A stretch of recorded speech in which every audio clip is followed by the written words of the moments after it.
I do believe, and I've said this, that we should be putting together a coalition to support a no-fly zone. Because look, I think it's complicated, and the Russians would have to be part of it or it wouldn't work. Hillary Clinton is not half-baked in terms of her approach to these problems. She was obviously my Secretary of State. But I also think that there's a difference between running for president and being president. Well, that was presidential hopeful Hillary Clinton and, of course, her former boss, President Obama, sort of at odds over that no-fly zone in Syria.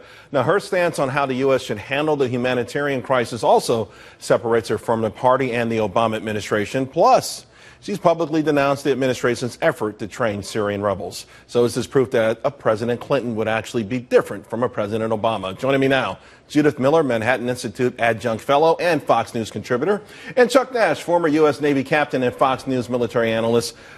Captain Nash,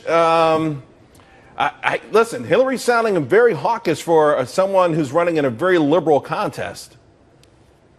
Yeah, I think that we all should take a step back from this. We've laid down too many red lines, and a no-fly zone at this point, Charles, is to use the metaphor, it's like sands of grain or grains of sand in an hourglass. When you start the problem and you flip that thing over, each grain of sand represents an option of what you could do. If you don't have a plan and you let all those grains of sand wind up on the bottom, pretty soon you're only going to have a couple left. And I think that the best used by date stamp on no-fly zone has expired a long time ago. So do you prefer the next president step it up, boots on the ground, a more offensive approach?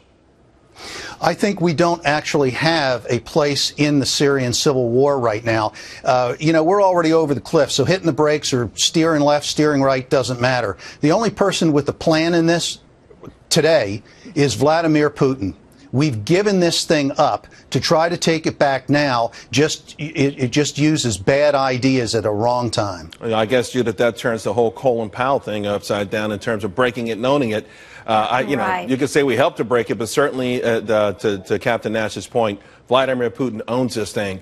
Hillary Clinton, obviously, I think, is trying to sort of distance herself or separate herself from President Obama.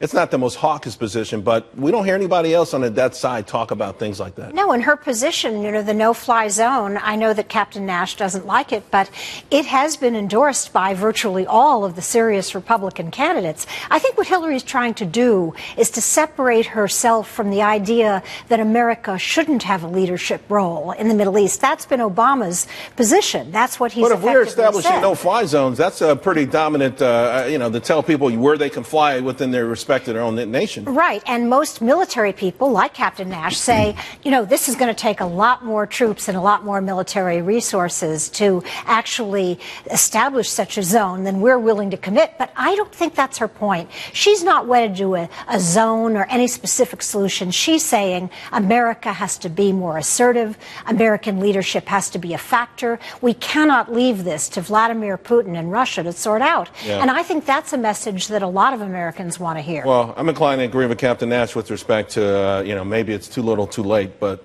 it's not going to go away. Captain Nash, Judith Miller, thank you both very much. Thank you.